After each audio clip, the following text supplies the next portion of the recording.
Student स्वागत है आपका एडुक्रक्स सीयूईटी में। मेरा नाम है आंचल और आज हम अपना लेक्चर को नेशनल इनकम के लेक्चर को कंप्लीट करने वाले हैं। आई होप जो हमने प्रीवियस लेक्चर्स में पढ़ा है नेशनल इनकम की आप वो रिवाइज कर रहे होंगे रेगुलरली, ताकि आपको आगे जाके कोई प्रॉब्लम ना हो। क्योंकि अगर रेगुलर रिविजन आप लोग नहीं कर रहे हैं तो आगे बहुत दिक्कत होने वाली है। तो चलिए अब हम अपने फर्दर टॉपिक्स को कंटिन्यू करते हैं। प्रीवियस लेक्चर में जैसा कि आप जानते हैं मैंने आपको बताया था कि 3 तरीके के मेथड होते हैं नेशनल इनकम को एस्टिमेट करने के। वो क्या होता है, पहला मैंने वैल्यू एडेड या उसे प्रोडक्ट मेथड भी कहते हैं वो डिस्कस किया था। दूसरा हमने एक्सपेंडिचर मेथड डिस्कस किया था और आज हम अपना डिस्कस करेंगे वो है इनकम मेथड। तो जान लेते हैं कि इनकम मेथड में फर्क क्या होता है। देखो, इनकम मेथड में जब हम जीडीपी का कैलकुलेशन कर रहे हैं तो जो सारी इनकम हमारे फैक्टर्स ऑफ प्रोडक्शन रिसीव कर रहे हैं अगर हम उनका समेशन कर दें तो भी हमें अपने नेशनल इनकम का एस्टिमेट मिल सकता है। तो चलिए पढ़ते हैं। It estimates GDP by adding the contributions or the income of the factors of the production. Factors of production के आप जानते ही हैं, क्या क्या हमने डिस्कस किया था, उसकी इनकम क्या है। जैसे 4 फैक्टर्स ऑफ प्रोडक्शन होते हैं, क्या, लैंड, लेबर, कैपिटल। इकोनॉमिक्स में कैपिटल को के साइन से भी लिख सकते हैं, एंड एंटरप्रेन्योर। ठीक है, तो उन्हीं के कॉन्ट्रीब्यूशन को ऐड कर सकते हैं, salaries, wages, interest, profit and rents. देखो, as we know the sum total of the final expenditure must be equal to the income received by the factors of the production. हम ये भी जानते हैं, क्यों, क्योंकि एक्सपेंडिचर मेथड और production method दोनों ही हमें जीडीपी का एस्टिमेट दे रहा है। इसीलिए जो एक्सपेंडिचर टोटल होता है ना हमारा, वो हमारी इनकम के बराबर भी होता है। जब हमने circular flow of income discuss किया था तब भी आपने देखा होगा कैसे इनकम सर्कुलरली फ्लो करती है, कि जैसे हाउस होल्ड एक्सपेंडिचर करते हैं तभी फर्म्स गुड बनाती हैं, फिर वो फैक्टर्स उनको प्रोवाइड करते हैं सर्विसेज, वो पेमेंट देते हैं, तो ऐसे ही सिस्टम कंटिन्यू करता है। इसीलिए हम कहते हैं sum total of final expenditures in economy is equals to the income. ठीक है, अब हम स्टार्ट करते हैं कि इसकी डेरिवेशन क्या है, कि कैसे हम इनकम मेथड तक पहुंच सकते हैं। ठीक है, let M be the number of the household. इसमें क्या जानिए पहले कि M number of household है इकोनॉमी में, डब्ल्यू क्या है, वेजेस है receive by the, W I है, ये डब्ल्यू आई क्या होगा, वेजेस जो एक particular I household receive कर रहा है एक पर्टिकुलर ईयर में। पी आई क्या है, पी आई है प्रॉफिट जो एक पर्टिकुलर ईयर में एक एंटरप्रेन्योर रिसीव कर रहा है। आई है ये, इसका मतलब इंटरेस्ट जो रिसीव कर रहा है, और ये है रेंट जो एक लैंड रिसीव कर रहा है। ये है gross profit, interest payment and the rents receive by the I household. तो चलिए इनको लिख लेते हैं। अभी मैंने किसकी बात करी, एम हाउस होल्ड्स की। ठीक है, एम हाउस होल्ड्स की मैंने बात करी है। ठीक है, अब हमें क्या कैलकुलेट करना, अब हमें कैलकुलेट करना है कि हमारा नेशनल इनकम कैसे आएगा।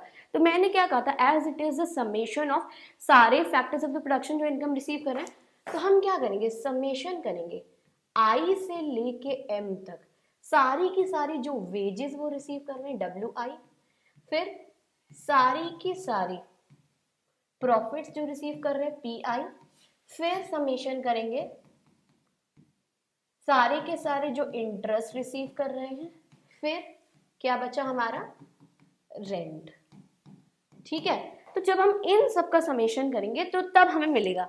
देखो, इसको हम अपने कैलकुलेशन के लिए हम क्या कहते हैं, समेशन जो एक इंडिविजुअल का है वो डब्ल्यू आई है, बट अगर सारे इंडिविजुअल्स की बात करें, मतलब टोटल हाउस होल्ड एम है, M number of households की अगर हम बात कर रहे हैं तो उन सब का समेशन करके मैं इसको समेशन डब्ल्यू आई को लिख सकती हूँ डब्ल्यू, पी आई को लिख सकती हूँ पी, आई एन को लिख सकती हूँ आई एन का समेशन आई एन, और इसको लिख सकती हूँ आर। ठीक है, तो ये हमें ऑब्टेन हो गया। देखो, जैसा कि आप जानते हैं कि जब मैंने एक्सपेंडिचर मेथड आपको पढ़ाया था तो उससे क्या आया था, जीडीपी हमारा आया था, consumption expenditure, investment expenditure, government expenditure और फॉरेन एक्सपेंडिचर, इन सब का समेशन करके हमारा आया था। ठीक है, इन दोनों इक्वेशंस को 1 और 2 से मैं मार्क कर रही हूँ। ठीक है, अब क्या है, इससे भी जीडीपी आ रहा है, इससे भी जीडीपी आ रहा है, इनकम किसके बराबर है, वाई का साइन इकोनॉमिक्स में इनकम को डिनोट करता है, income is equals to spending, ये हमारा रूल है इकोनॉमिक्स में। इन दोनों रूल से एक्सपेंडिचर मेथड और हम इनकम मेथड को इक्वेट करेंगे। देखिए कैसे, C plus I plus G plus X minus M is equals to W plus P plus interest. ये हम ऐसे भी लिख सकते हैं। देखो आप जानते हो ये इनकम है, ठीक है, ये किसी भी इकोनॉमी की एक इनकम है। तो इनकम से हम क्या करते हैं, इनकम से देखो हमें आ रही क्या क्या चीजें होती है, this is nothing but income. Income एक अर्न कर रहा है, इनकम से क्या आ रहा है, या तो वो इनकम से कंज्यूम करेगा, या कंज्यूम नहीं कर रहा है, या कंज्यूम करने के बाद भी कुछ लेफ्ट ओवर इनकम है उससे, या तो वो सेव कर रहा है, सेविंग्स है उसकी, या थर्ड हम बात करते हैं उस इनकम से उसे टैक्सेस भी पे करने होते हैं। ठीक है, इसको हम लिख लेते हैं, क्या कर रहा है, तीन चीजें, कंजम्पशन, सेविंग्स प्लस टैक्सेस। ठीक है, ये भी हमारा नेशनल इनकम का एस्टिमेट देगा, मतलब इनकम जो है हमारी इनकम मेथड से इनकम आई वो ऐसे स्पेंड होती है। ठीक है, this is nothing but equal to expenditure, वो क्या था, C plus I plus G plus X minus N. ठीक है, अब इन दोनों को आप सॉल्व करेंगे तो c से c कैंसिल आउट हो जाएगा, इसको आप इधर ले आएंगे तो ये आएगा i माइनस एस, इधर इसको लेके आएंगे तो g माइनस टी, ये देगा हमारा m माइनस एक्स। आप इसको सॉल्व करेंगे तो आपको यही मिलने वाला है। ठीक है, तो इससे आप क्या रियलाइज करते हैं, इससे इसको जब इस फिगर को देखते हैं आप क्या देख रहे हैं, ये excess of government expenditure, T taxes क्या है, गवर्नमेंट का रेवेन्यू है, तो excess of government expenditure over government revenue, ये हमें क्या दे रहा है, गवर्नमेंट डेफिसिट या बजट डेफिसिट। ठीक है, और ये क्या है, इंपोर्ट्स है एम, और एक्स क्या है, एक्सपोर्ट्स। अगर इंपोर्ट ज्यादा है आपके, एक्सपोर्ट्स आपके कम है, तो ऑटोमेटिकली क्या होगा, ट्रेड में आपके डेफिसिट आ जाएगा, तो इसे हम क्या कह सकते हैं, ट्रेड डेफिसिट। आई होप आपको चीजें क्लियर हो रही हैं कि कैसे कैसे हमने इक्वेशन सॉल्व करी। पहले हमने क्या किया, पहले हमने एक बार फिर से हम रिवाइज कर लेते हैं इसको, क्या है, हमने क्या किया, समेशन किया इनकम मेथड के लिए सारी की सारी जो फैक्टर इनकम रिसीव्ड है फैक्टर्स ऑफ प्रोडक्शन की, ठीक है, उनका फर्दर समेशन हमें ये दिया, this is nothing but income. फिर हम क्या कहते हैं, इनकम का करता क्या है, एक इंसान या तो कंज्यूम करेगा या सेव करेगा या फिर टैक्सेस भी उसे पे करने हैं, तो इसको हम इसके बराबर भी लिख सकते हैं जो हमने फर्दर नेक्स्ट स्लाइड में डिस्कस किया था, कंजम्पशन, सेविंग्स एंड टैक्सेस के। और income is equals to spending, हमारा आपको पता ही है क्यों होता है, सर्कुलर फ्लो ऑफ इनकम होता है, और जो भी हम इनकम अर्न करते हैं वो ऑटोमेटिकली स्पेंडिंग, इकोनॉमिक्स का रूल है, क्योंकि फैक्टर्स जो अपनी फैक्टर्स पेमेंट रिसीव करेंगे अपनी फैक्टर सर्विसेज के लिए, they will spend on the goods and the services जो फर्म्स प्रोड्यूस करें, such that income is equals to spending. ठीक है, फिर आपने ये क्या किया, consumption expenditure, investment expenditure, government expenditure को आपने ये इनकम मेथड की इक्वल इक्वेट किया। जब आपने ये किया तो आपने क्या करा, ये तीन वेज हैं जिसपे इनकम रिसीव जो है आपकी स्पेंड होती है, और वो किसके बराबर है, नथिंग बट एक्सपेंडिचर, दोनों एक्सपेंडिचर ही तो है, उसी का एस्टिमेट बता रहे हैं। फिर इनको फर्दर सॉल्व करने के बाद आपने क्या रियलाइज किया कि ये जो फिगर है ये क्या है, excess of investment over savings. ठीक है, ये है गवर्नमेंट या बजट डेफिसिट, और ये है ट्रेड डेफिसिट। ठीक है, अब क्या कह रहे हैं हम, अब हम कह रहे हैं कि अगर मैं एक इकोनॉमी को क्लोज इकोनॉमी कंसिडर करूं और सपोज करूं गवर्नमेंट एक्सपेंडिचर नहीं है, तो जी और टी और एम और एक्स ये सारे के सारे जीरो के बराबर हो जाएंगे। देखो अगर इन सबको जीरो डालेंगे इस इक्वेशन में तो वैल्यू क्या बचेगी, ये हमारी आ गई इक्वेशन जो इकोनॉमिक इक्वेशन आती है कि investment is equals to savings. ठीक है, तो यहाँ तक हमें पहुंचना था। इस टॉपिक में हमें बस इतना ही डिस्कस करना था कि कैसे हम इन्वेस्टमेंट्स को सेविंग्स के बराबर प्रूफ कर देते हैं। ठीक है, ये गवर्नमेंट, इसको याद रखिए, इसे हम कहते हैं गवर्नमेंट डेफिसिट, इसे कहते हैं हम ट्रेड डेफिसिट। अब बात करते हैं related aggregates of national income. देखो अभी हमने जान तो लिया कि कितने तरीके के मेथड्स होते हैं, एक हमारा वैल्यू एडेड या प्रोडक्ट मेथड होता है, एक हमारा एक्सपेंडिचर मेथड होता है, और अभी हमने जाना कि इनकम मेथड क्या होता है। बट इन सब मेथड से अपने करना क्या, फाइनली चाहिए तो नेशनल इनकम ही। नेशनल इनकम होती क्या है, national income is nothing but it is net national product eight factor cost. देखो प्रीवियस लेक्चर में हम डिस्कस कर चुके हैं नेट कैसे कैलकुलेट करते हैं, फैक्टर कॉस्ट कैसे कैलकुलेट करते हैं मार्केट प्राइस से।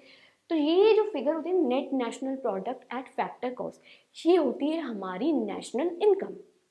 ठीक है, इसे हम नेशनल इनकम बोलते हैं। तो इस फिगर तक हम पहुंचेंगे कैसे, उसके लिए हमारे छोटे छोटे एग्रीगेट्स हैं, मैं आपको बता देती हूँ कि कैसे आप फॉर्मूलेज यूज करके डायरेक्टली उन पे पहुंच सकते हैं। ठीक है, अगर कुछ चीज बाई चांस भूल जाए, नहीं समझ आ रही, तो अगर आपको ये याद होंगे छोटे छोटे फॉर्मूलेज तो आप इजीली उनको सॉल्व कर सकते हैं। तो चलिए स्टार्ट करते हैं इसको।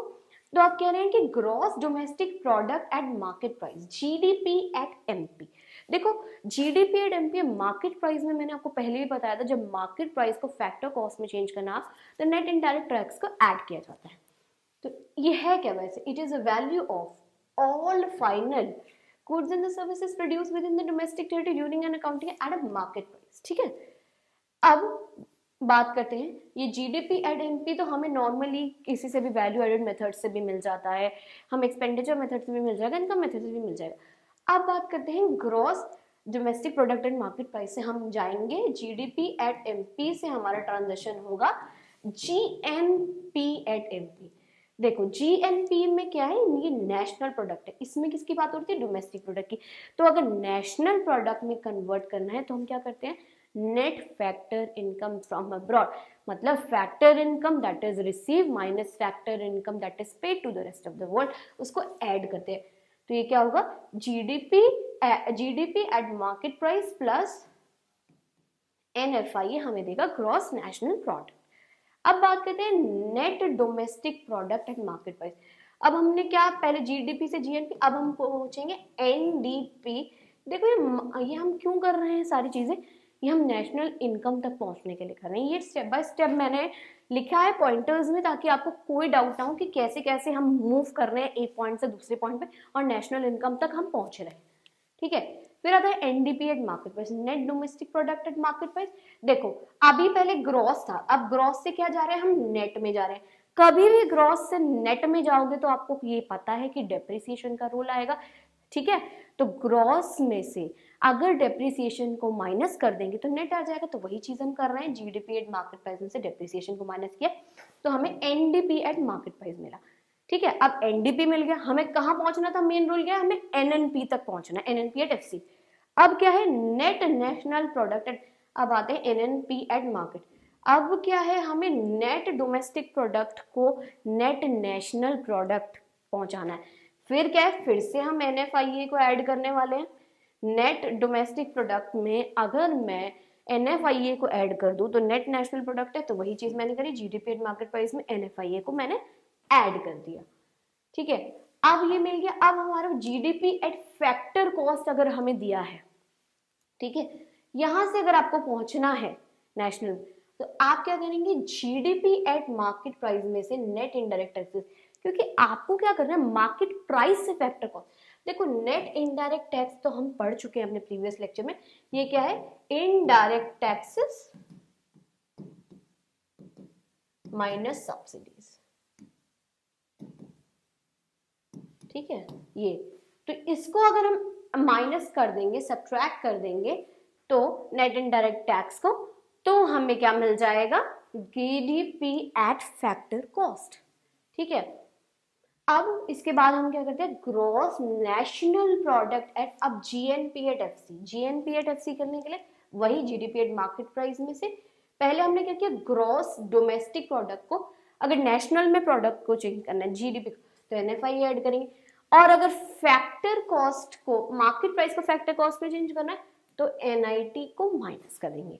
ठीक है, फिर हमारे net domestic product eight factor cost, net domestic product eight factor cost में हम क्या कर रहे हैं, अब ये देखिए जीडीपी एट मार्केट प्राइस से पहुंचना है। जीडीपी एट मार्केट प्राइस में हमने क्या किया, पहले डोमेस्टिक को पहले क्या करना है, ग्रॉस को नेट बनाने के लिए डेप्रिसिएशन को माइनस करना है, कर दिया।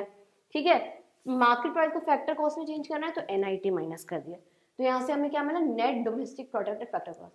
अब फाइनल यहाँ तक तो पहुंच गए हम, अब हमें क्या पहुंचना है, एनएनपी एट एफसी पे पहुंचना है, जो कि हमारी नेशनल इनकम है। तो हमने क्या किया, ये जीडीपी एट मार्केट प्राइस किया, ठीक है, माइनस एनआईटी माइनस डेप्रिसिएशन, और इसमें एनएफआईए को मैंने ऐड कर दिया, तो मुझे मिल जाएगा ये net national product eight factor cost, that is nothing but हमारी नेशनल इनकम।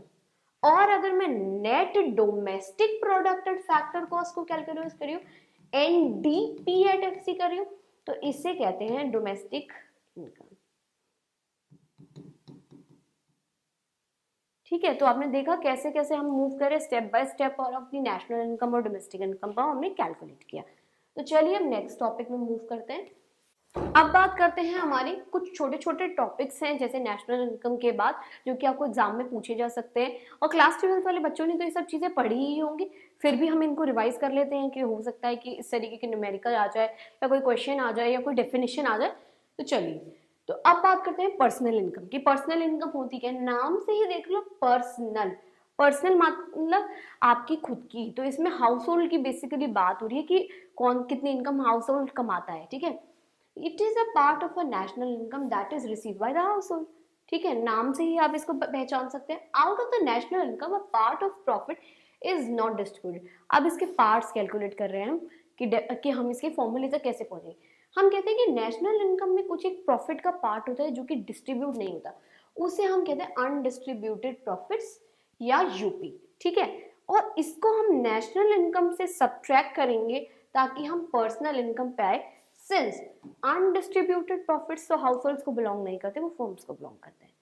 ठीक है, तो similarly corporate tax impose on the firm, वो भी हाउस होल्ड्स को बिलोंग नहीं करते हैं। ठीक है, हाउस होल्ड्स रिसीव करते हैं interest payment from the firms and the government. देखो जैसे नॉर्मली क्या होता है, अगर हाउस होल्ड ने लोन दिया है गवर्नमेंट या फर्म को तो उस पर इंटरेस्ट रिसीव करें, पर अगर वो लोन लेते हैं तो उसे इंटरेस्ट पे करना पड़ेगा। तो एक्चुअल कैलकुलेशन किससे आएगा, नेट इंटरेस्ट पेमेंट्स जो कि उन्होंने करी है या रिसीव करी है, तो नेट इंटरेस्ट पेमेंट्स होगा।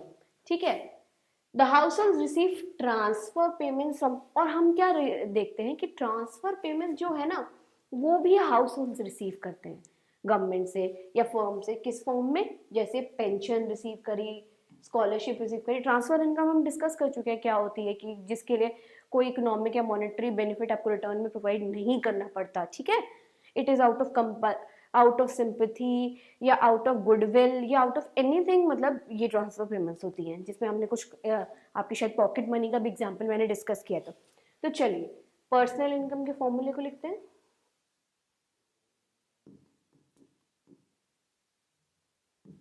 National income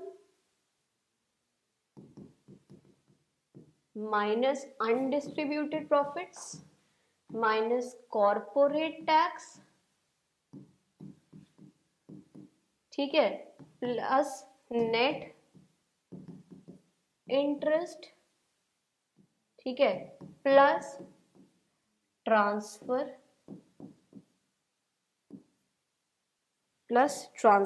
payments. एक मिनट, सॉरी,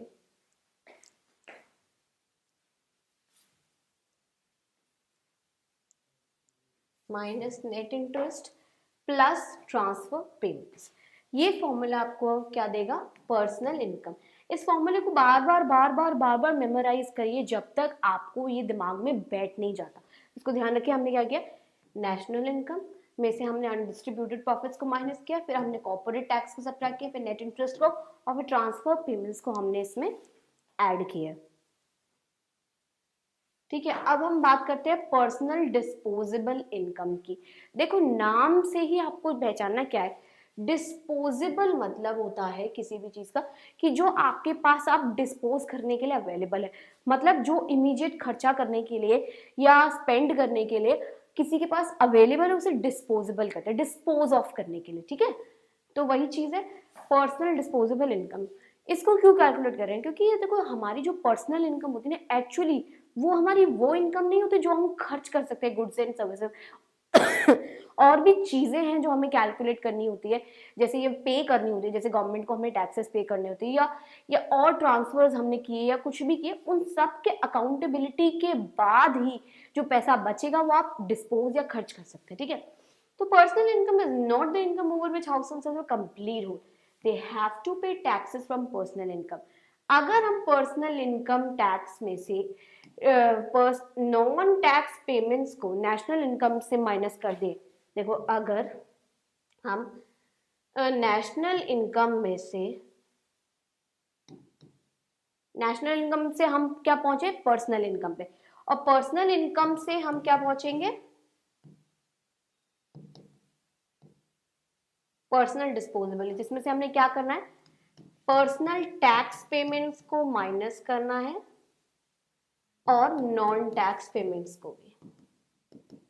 देखो टैक्स पेमेंट्स तो आप जानते हो, जो आप डायरेक्ट टैक्सेस गवर्नमेंट को पे कर रहे हो, इनकम टैक्स वगैरह ये सब। और जो नॉन टैक्स पेमेंट्स होती है, जैसे कभी कभी आपके फाइन्स लग गए, फॉल्टिंग लग गई, पेनल्टीज लग गई, वो सारे नॉन टैक्स पेमेंट्स हो गए। तो इन सबको कैलकुलेशन करने के बाद हमें मिलता है पर्सनल, ये क्या देगा, पर्सनल डिस्पोजेबल इनकम। देखो ये नेशनल इनकम का टॉपिक ना बहुत ज़्यादा इंपॉर्टेंट है, क्योंकि ना इसमें चीज़ें ना बहुत क्वाइट कंफ्यूजिंग हो जाती है। तो मैं अपने स्टूडेंट्स को यही एडवाइस करती हूँ कि आप लोग ना इन फॉर्मूलेस को रट लीजिए, अच्छे से क्रैम कर लीजिए, ताकि ना गलती का कोई चांस ही ना रहे।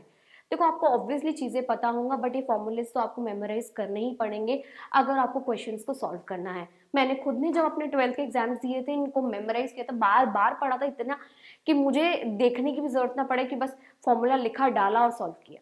ठीक है, अब हम मूव करते हैं नेक्स्ट पे, जो कि है नेशनल डिस्पोजेबल इनकम। ये क्या बताता है हमें, ये बताता है कि maximum amount of the goods and the services domestic economy has it disposal. एक इकोनॉमी के पास कितने गुड्स एंड द सर्विसेज है जो उसके डिस्पोजल में उनके पास है। ठीक है, तो इसको कैसे कैलकुलेट करते हैं, net national product at market price से अगर हम other current transfers from the rest of the world को ऐड कर देंगे तो हमें नेशनल डिस्पोजेबल इनकम मिल जाएगा। ये सारे देखो ये छोटे छोटे टॉपिक्स हैं, इनको बस हमें फॉर्मूलेस को याद ही करना है ताकि हम कैलकुलेशन करें। तो ये छोटे छोटे फॉर्मूलेस भी आपको ध्यान में रखने, इसमें चैप्टर में ना मेनली फॉर्मूलेस का कलेक्शन बहुत ज्यादा हो जाएगा। स्टार्टिंग में आपको क्या जानना था इसमें कि कौन सी चीजें नेशनल इनकम में इंक्लूड होती है और कौन सी नहीं। और वैसे भी अगर आपको फॉर्मूलेस भी आते हैं ना, तो भी आप कुछ चीजों को ध्यान में रख सकते हैं कि नेशनल इनकम में आएगी या नेशनल इनकम में नहीं आएगी। ठीक है, अब चलिए नेक्स्ट पे चलते हैं हम, प्राइवेट इनकम। ठीक है, अभी हमने पर्सनल इनकम जानी, पर्सनल डिस्पोजेबल इनकम जानी, नेशनल डिस्पोजेबल इनकम जानी। अब हम जान रहे हैं कि प्राइवेट इनकम क्या होती है। देखो नाम से ही पता चल रहा है प्राइवेट, जो प्राइवेट लोगों की या फर्म्स की या जो इनकम है वो सारी private income. It refers to the income that accrues और belongs to the private sector. Private sector में बेसिकली हम फर्म्स या कॉर्पोरेट्स इनकी ज़्यादा बात करते हैं। ठीक है, जो वो within and outside the domestic territory से मिलती है हमको। ठीक है, तो प्राइवेट इनकम को कैलकुलेट कैसे करते हैं, इसके लिए भी फॉर्मूला है। ठीक है, factor income from the net domestic product accruing to the private sector. Net domestic product किसकी बात करें, एक्रूइंग करके, क्योंकि प्राइवेट इनकम कैलकुलेट करें तो accruing to the private sector plus national debt interest. ठीक है, plus net factor income from abroad plus current transfers from the government plus other current transfer from the rest of the world. तो कितनी चीजें हैं, पहले आपने क्या किया, factor income from the net domestic product accruing to the private sector, उसमें add किया आपने नेशनल डेट इंटरेस्ट, फिर net factor income from abroad, फिर current transfers from the government plus other current transfer from the rest of the world. देखो इस चीज़ों को explain नहीं किया जा सकता बहुत ज़्यादा, आपको ये मेमोराइज ही करना पड़ेगा अगर आपको इनको मतलब पेपर में सॉल्व करना है तो। ठीक है, आप डेफिनेशन ऑब्वियसली हम आपको एक्सप्लेन कर देते हैं, बट ये सारी चीज़ें एक शॉर्ट चीज़ें हैं, जैसा नेम है सेल्फ एक्सप्लेनेटरी है। तो अब बात करते हैं जीडीपी डिफ्लेटर की। ठीक है, हमने सारे कॉन्सेप्ट डिस्कस कर लिए हैं, नेशनल इनकम को डिस्कस कर लिया है, सारे एग्रीगेट्स हमने डिस्कस कर लिए हैं। अब जो हमारा next important topic national income chapter का है वो है जीडीपी डिफ्लेटर। ठीक है, जीडीपी डिफ्लेटर अगर मैं बेसिकली बात करूँ नॉर्मल सी, तो वो रेशियो होता है नॉमिनल जीडीपी का टू द रियल जीडीपी। देखो अगर आपको ना किसी भी दो कंट्रीज को कंपैरिजन करना है कि किस तरीके से प्राइस का चेंज उनके जीडीपी को इफेक्ट किया है, या तो एक कंट्री को ही हम अगर कैलकुलेट करेंगे तो over a period of time, या क्रॉस कंट्री मतलब दो कंट्री के बीच में अगर हमें कंपैरिजन करना है, तो तब हम जीडीपी डिफ्लेटर का यूज करते हैं किस तरीके से प्राइसेस इफेक्ट कर रहे हैं। इसमें देखो मेन चीज क्या होती है, हम ना एक बेस ईयर का यूज करते हैं। ठीक है, बेस ईयर का मतलब होता है वो चीज जिसको हम एज अ बेस ले रहे हैं, एक पर्टिकुलर फिक्स्ड चीज ले रहे हैं कि उसके कंपैरिजन में हम कंपेयर करेंगे करंट प्राइसेस को। ठीक है, वही चीज है। तो अभी क्या है, इट इज एज मैंने आपको बताया, ये मैंने लिख भी दिया है यहाँ पे, it is used to compare the GDP figures of the different countries और to compare the GDP figures of the same countries at different point of time. ठीक है, अब nominal GDP upon real GDP इसका formula है, but आपको ये पता भी तो होना चाहिए कि नॉमिनल जीडीपी और रियल जीडीपी है क्या। ठीक है, रियल जीडीपी ना आपको रियल परचेजिंग पावर देता है एक नेशनल इनकम की। वो बताता है कि value of the GDP at some constant set of prices. क्या इंपॉर्टेंट है, कांस्टेंट सेट ऑफ प्राइसेस पे आपको रियल जीडीपी पता चलता है कि मतलब प्राइसेस आपके फ्लक्चुएट नहीं कर रहे। पर नॉमिनल जीडीपी क्या देता है, एस्टिमेट एट द प्रिवेलिंग और द करंट प्राइसेस, जो करंटली प्राइसेस प्रिवेल कर रहे हैं, रह रहे हैं। देखो अगर इसमें कांस्टेंट प्राइसेस की बात कर रहे हैं तो रियल जीडीपी कैलकुलेशन में ऑब्वियसली हम बेस ईयर का यूज कर रहे होंगे, और इसमें क्या है, करंटली जो प्रिवेल कर रहे हैं। तो चलिए एक एग्जांपल से हम डिस्कस करते हैं कि जीडीपी डिफ्लेटर एक्चुअली में है क्या। कह रही हूँ कि मेरे पास एक इकोनॉमी है जिसमें एक पर्टिकुलर ईयर की बात कर रही हूँ और वो राइस प्रोड्यूस कर रही है। ठीक है, हमने क्या किया उस ईयर में 2015 में, हम क्या कह रहे हैं 500 केजी वीट जो है हमने प्रोड्यूस किया, जिसका रेट था 10 रुपए। ठीक है, तो इसकी वैल्यू कितनी हो गई, 500 इंटू 10, 5000। अब हम कह रहे हैं 2016 में हम क्या करते हैं, हम इसकी प्रोडक्शन को चेंज कर देते हैं। अब हम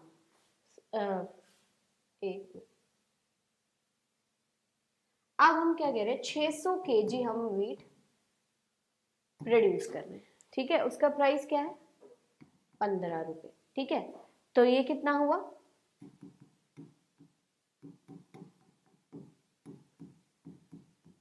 ये आया 9000। ठीक है, अब क्या कर रहे हैं, अगर मैं कहती हूं कि मैं 2015 को क्या ले रही हूं, बेस ईयर। ठीक है, तो मुझे क्या करना है, करंट जो हमने परचेज किया उसको हमें बेस ईयर के प्राइसेस पे कैलकुलेट करना है। तो अगर मैं वो कैलकुलेट करूंगी तो करंटली क्या है, प्रोडक्शन 600 केजी है वेट का, तो ये क्या होगा, ये होगा 600 इंटू बेस ईयर का प्राइस क्या है 10 रुपए पर केजी, तो ये वो 10, तो ये कितना आया 6000। ठीक है, अब आपको क्या करना था, आपको ये जो आपने कैलकुलेशन किया बेस ईयर के प्राइसेस से, आपने क्या कैलकुलेशन किया कि करंटली प्रोडक्शन क्या है, तो इसे हम कहते हैं रियल जीडीपी। और ये क्या था हमारा, नॉमिनल जीडीपी। देखो रियल जीडीपी कैलकुलेशन के लिए क्या कर रहे हैं, बेस ईयर के प्राइसेस का यूज कर रहे हैं, पर नॉमिनल जीडीपी के लिए हम करंट ईयर के प्राइसेस का, जो कि है 15 रुपीज पर केजी। ठीक है, अगर इसको जब हम कैलकुलेट करेंगे तो क्या आएगा, तो ये आएगा GDP deflator is equals to nominal GDP upon में रियल जीडीपी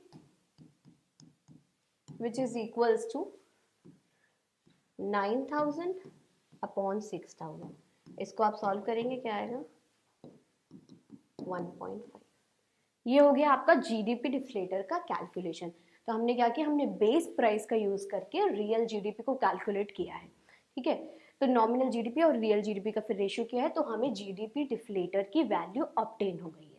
तो चलिए अब अपने नेक्स्ट टॉपिक पे चलते हैं, वो है कंज्यूमर प्राइस इंडेक्स। अब हमारे कुछ छोटे छोटे टॉपिक्स ही रह गए हैं इसमें, ऑलमोस्ट हमने सारे टॉपिक्स कवर कर लिए। स्टिल आपको अगर कोई टॉपिक पढ़ना है या फिर आपको लगता है रह गया है तो आप कमेंट सेक्शन में आके जरूर पूछ लेगा। कंज्यूमर प्राइस इंडेक्स, देखो name as a name suggest कि कंज्यूमर प्राइस इंडेक्स होता क्या है। कंज्यूमर प्राइस इंडेक्स हमें क्या करता है, जो पर्टिकुलर गुड्स एक कंज्यूमर खरीद रहा है, एक इंडिविजुअल खरीद रहा है, उसमें जो प्राइसेस का डिफरेंसेस आ रहा है वो किस तरीके से उसके परचेजिंग पावर और उसकी कंजम्पशन को इफेक्ट कर रहा है, वही चीज कैलकुलेट करने में बताएगा हमें। ठीक है, अब ये क्या है, it is an index of the prices of the basket of the commodities which are bought and they are sold by a representative. देखो बास्केट ऑफ कमोडिटीज का मतलब है हम कुछ पर्टिकुलर कमोडिटीज को ही कंसिडर करते हैं जब हम कंज्यूमर प्राइस इंडेक्स को कैलकुलेट करें। मतलब हम सारे गुड्स का कैलकुलेशन नहीं कर रहे हैं, कुछ एक पर्टिकुलर हम अपने गुड्स का, जैसे पर्टिकुलर हमारी ग्रोसरी हो गई, ऑयल हो गया, या जो भी नॉर्मल चीज़ें हैं जिन्हें लगता है कि जो ज़्यादा कंज्यूमर की इनकम को इफेक्ट कर रहा है, उसी से हम चेंजेस कैलकुलेट करें कंज्यूमर प्राइस इंडेक्स से। It is generally expressed in percentage term, usually हम इसको परसेंटेज टर्म में कैलकुलेट करते हैं। और फॉर कैलकुलेटिंग द सीपीआई हम क्या करते हैं, हम एस्टिमेट करते हैं cost of the purchase of set of commodities, वही जो चीज हम जीडीपी डिफ्लेटर में बेस ईयर का कंपैरिजन कर रहे हैं और करंट ईयर का, और फिर उसे परसेंटेज में हम लोग कन्वर्ट कर रहे हैं। ठीक है, तो मतलब चलो इसके लिए हम एक एग्जाम्पल कंसिडर करते हैं। अब सपोज हम कह रहे हैं कि हमारी एक इकोनॉमी है जिसमें हम दो गुड्स को प्रोड्यूस कर रहे हैं, राइस और व्हीट। ठीक है, अगर हम एक पर्टिकुलर कहें कि एक कंज्यूमर क्या करता है, 50 केजी राइस का खरीदता है और 100 केजी व्हीट का खरीदता है। ठीक है, एक पर्टिकुलर ईयर ले लेते हैं, सपोज 2015 ही ले लेते हैं जो हम पहले कंसिडर कर रहे थे, 2015 की बात करते हैं। तो कह रहे हैं कि और इसका जो प्राइस है ₹5 पर केजी है हमारा राइस का प्राइस, और ₹10 पर केजी है हमारा व्हीट का प्राइस। तो एक्चुअल एक्सपेंडिचर और स्पेंडिंग जो है कंज्यूमर की क्या होगी, 50 इंटू 5 प्लस 100 इंटू 10, तो क्या हुआ ये 250 प्लस 1000, ये हुए 1250 रुपीज। ठीक है, अब सपोज क्या कह रहे हैं, एक पर्टिकुलर ईयर में चीजें महंगी हो गई, 2016 की बात कर लो या कोई भी साल, इसका हम कंपैरिजन या कैलकुलेशन करना चाह रहे हैं। ठीक है, तो इसका प्राइस क्या हुआ, 10 रुपए पर केजी तो हमारा हो गया राइस। ठीक है, और हमारा 15 रुपए पर केजी हमारा हो गया व्हीट। अगर मैं कह रही हूं कि सेम क्वांटिटी ही एक कंज्यूमर कंज्यूम कर रहा है, तो कितना आ जाएगा, ये आएगा 10 इंटू 50 प्लस 100 इंटू 15, तो ये कितना हुआ 500 प्लस 1500 जो कि हुआ 2000। ठीक है, तो आप देख रहे हैं कैसे जैसे प्राइस चेंज हो रहा है तो कैसे ये इसका एक्सपेंडिचर भी चेंज हो गया और क्वांटिटी तो वो सेम ही खरीद रहा है। तो अब हम कैलकुलेशन करेंगे ये बेस ईयर 2015 और 2016 जो करंट ईयर है क्या डिफरेंसेस आ गया है। ठीक है, तो जब हम इसको कैलकुलेट करेंगे तो हम क्या करने वाले हैं, हम इसको ये जो है एक्चुअल वाला 2000 एक्सपेंडिचर, ये जो बेस ईयर का है वह है 1250, इसको हम परसेंटेज टर्म्स में कैलकुलेट करेंगे तो ये जो आंसर आएगा वो हमें देगा। इसको आप सॉल्व कर लेंगे तो ये आएगा आपका 160। तो ये हुआ आपका consumer price index.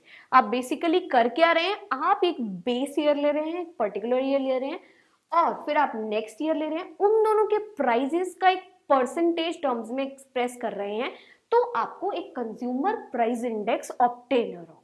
I hope ये चीजें आपको क्लियर हो रही हैं, अच्छे से आप समझ पा रहे हैं कि क्या डिफरेंस है जीडीपी डिफ्लेटर में कंज्यूमर प्राइस इंडेक्स में। क्योंकि कंज्यूमर प्राइस इंडेक्स के बाद अगर हम होलसेल प्राइस इंडेक्स को भी डिस्कस करेंगे, इतना बड़ा टॉपिक नहीं है, पर एक छोटी छोटी चीजें और आप जान लीजिए कि कैसे हम सॉल्व कर रहे हैं और कैसे कंपैरिजन हम कर रहे हैं। तो ठीक है, अब होलसेल प्राइस इंडेक्स के बारे में जान लेते हैं। इसमें कुछ ज्यादा आपको पढ़ने की जरूरत नहीं, बस आप एक बेसिक डेफिनेशन भी जानते हो कि क्या करना है, क्योंकि कैलकुलेशन तो आई डोंट थिंक आपके पेपर में आने वाला है। तो ठीक है, देखिए there are always two set of the prices. एक होता है देखो रिटेल प्राइसेस, आप जानते हो कि नॉर्मली आप एक राशन की दुकान पे जा रहे हैं सामान लेने के लिए, थोड़ा सा भैया 1 किलो चावल दे दो या 1 किलो दाल दे दो या ये चीज दे दो या एक पेंसिल दे दो, कहीं और आप स्टेशनरी शॉप पे जा रहे हैं एक रबड़ ले रहे हैं, तो वो सारा सामान जो आप एक इंडिविजुअल जितना आपको चाहिए ना वो ले रहे हैं, उसे कहते हैं रिटेल प्राइस, या रिटेल में आप कंज्यूम करें इंडिविजुअल कंज्यूमर। पर आपने देखा होगा जो बड़े बड़े ये जो सेलर्स होते हैं, बुक्स के हो गए, राशन के हो गए या किसी भी चीज के हो गए, ये क्या कहते हैं बड़ा स्टॉक लेते हैं। ठीक है, ये क्या कहते हैं बल्क में गुड लेते हैं। ठीक है, तो वो जब बल्क में गुड लेते हैं तो उनका प्राइस अलग होता है, तो उसे कहते हैं जो बल्क में परचेजिंग को होलसेल प्राइस कहते हैं। ठीक है, तो ये डिफरेंस है होलसेल। तो इसलिए कह रहे हैं होलसेल प्राइस क्या है, गुड्स एट विच मतलब price at goods are traded in bulk. Values जो है ये डिफर करती हैं ताकि वो जो हमारे ट्रेडर्स हैं वो मार्जिन अपना मेंटेन कर सके, क्योंकि उनको भी तो ऑब्वियसली प्रॉफिट अर्न करना ही होगा अगर वो कुछ चीज बेच रहे हैं। तो बल्क में वो लोग गुड्स खरीद लेते हैं और फिर उसी हिसाब से होलसेल प्राइस का इंडेक्स का कैलकुलेशन होता है। These values differ due to the margin and index is used for the goods traded in the bulk is called as wholesale price index. Mainly बस आपको यही जानना है इसमें कि गुड्स जो बल्क में ट्रेड हुए, इसमें रिटेल प्राइस और होलसेल प्राइस का आपको डिफरेंस जानना है कि एक्चुअल में होता क्या है। चलिए अब अपने नेक्स्ट टॉपिक में मूव करते हैं। ये हमारी स्लाइड का आज लास्ट टॉपिक है जिससे हम अपने नेशनल इनकम के कॉन्सेप्ट को कंप्लीट कर लेंगे। ठीक है, कि जीडीपी और वेलफेयर होता क्या है। देखो जीडीपी तो आप जान ही चुके हैं, डेफिनेशन से भी जान चुके हैं, एग्जाम्पल से भी जान चुके हैं कि क्या जीडीपी होता है। पर क्या आप एक बात मुझे बता सकते हैं कि अगर एक इकोनॉमी की जीडीपी बढ़ रही है, सपोज मैं कह रही हूँ आज एक किसी इकोनॉमी की जीडीपी क्या है 500 मिलियन डॉलर्स है, कल को वो 1 ट्रिलियन डॉलर की इकोनॉमी बन गई, तो क्या उसका मतलब है कि सारे के सारे लोग खुश हैं? क्या सबके पास हैप्पीनेस है, वेलफेयर है, चीजें हैं, एवरीथिंग इज अवेलेबल? बताइए, सोचिए एक बार।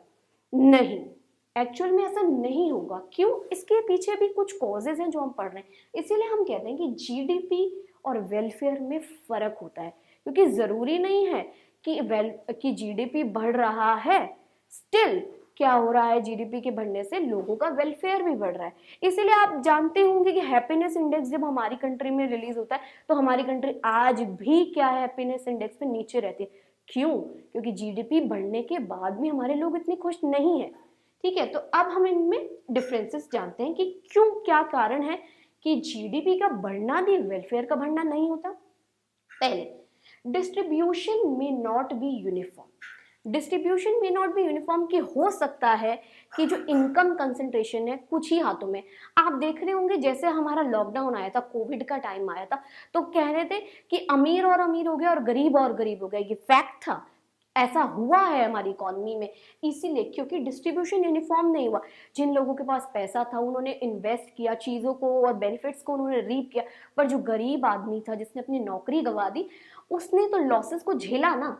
जीडीपी आप देख लो कंट्री की बेशक ही बढ़ जाए, चीजें सब सही हो जाए, बट जब डिस्ट्रीब्यूशन यूनिफॉर्म नहीं होगा तो क्या होगा, वेलफेयर नहीं बढ़ेगा। तो एक कॉज है ये।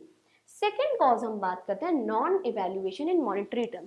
कुछ चीजें होती है ना, देखो आप इवेल्युएट नहीं कर सकते, दो वो एक इम्पॉर्टेंट पार्ट है हमारी लाइफ का, स्टिल हम उनको मॉनेटरी टर्म में नहीं करते। आपकी मम्मी आपके लिए बड़े प्यार से खाना बनाती है, सब्जी बनाती है, रोटी बनाती है, घी डाल डाल के आपको रोटियां खिलाती हैं, तो बट पता है वो चीज़ हमारी नेशनल इनकम में इंक्लूड नहीं होती है। क्यों नहीं होती है? क्योंकि क्या आप वो माँ के प्यार को कैलकुलेट कर सकते हो कि मॉनेटरी टर्म्स में कि आज मेरी माँ ने इतना घी रख के रोटी खिलाई तो वो 100 रुपए की हो गई या 1000 रुपए की? नहीं, ये पॉसिबल ही नहीं है कि आप कैलकुलेट कर पाओ। वही चीज है कि जीडीपी और वेलफेयर में डिफरेंस इसीलिए आ जाता है क्योंकि कुछ चीजों को तो आप इवेल्युएट कर ही नहीं सकते मॉनेटरी टर्म में। आज भी कुछ इकोनॉमीज ऐसी हैं जहाँ पे बार्टर थोड़े थोड़े लेवल पे प्रिवेल करता है कि आपने क्या किया, किसी ने गेहूं दे दिए, बदले में चावल ले लिए, चीजें ले ली, तो क्या वो एक्सचेंज को भी आप कैलकुलेट कर सकते हैं? पॉसिबल है ही नहीं।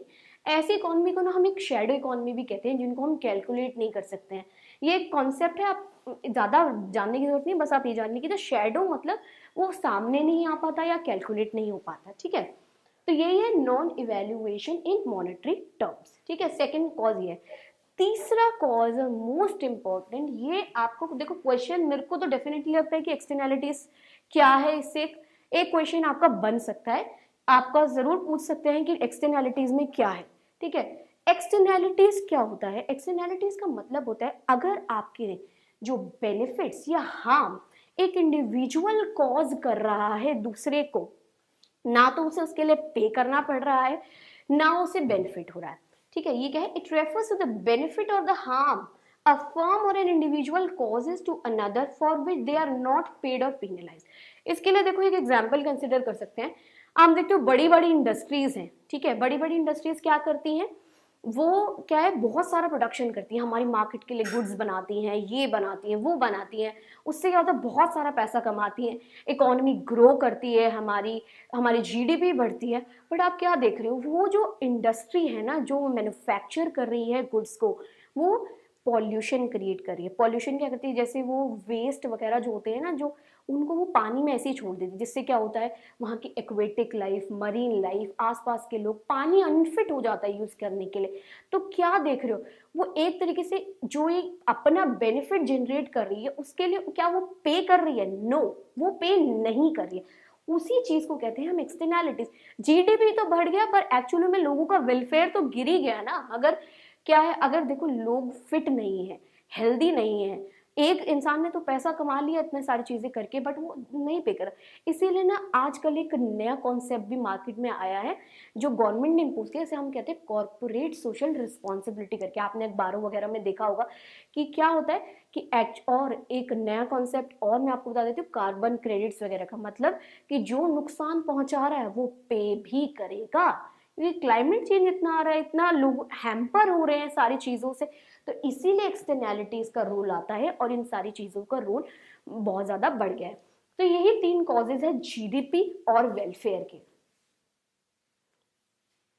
तो यही 3 कॉजेज हैं, ठीक है। आई होप आपको आज के लेक्चर में सारी चीजें अच्छे से समझ आई होंगी। हमने एक एक टॉपिक को बहुत ही ब्रीफ में डिस्कस किया है। मैंने आपको सारी चीजें स्लाइड्स में प्रोवाइड करी है, ताकि आप फर्दर इसको 2x पे करके देख सकते हैं, ताकि आपको ज़्यादा ज़्यादा रिवाइज हो जाए। आप क्या करिए, इनको जो मैंने पीछे फॉर्मूलेज आपको बताए हैं ना, उनको मल्टीपल टाइम्स पढ़िए, मल्टीपल टाइम्स, जब तक आपके दिमाग में वो बैठ ना जाए, ठीक है। बाकी स्टिल अगर आपको कोई लगता है कि कोई टॉपिक हम लोगों से स्किप हो गया या आप पढ़ना चाहते हैं, तो आप कमेंट सेक्शन में आके वो डेफिनेटली पूछ सकते हैं। Thank you so much students.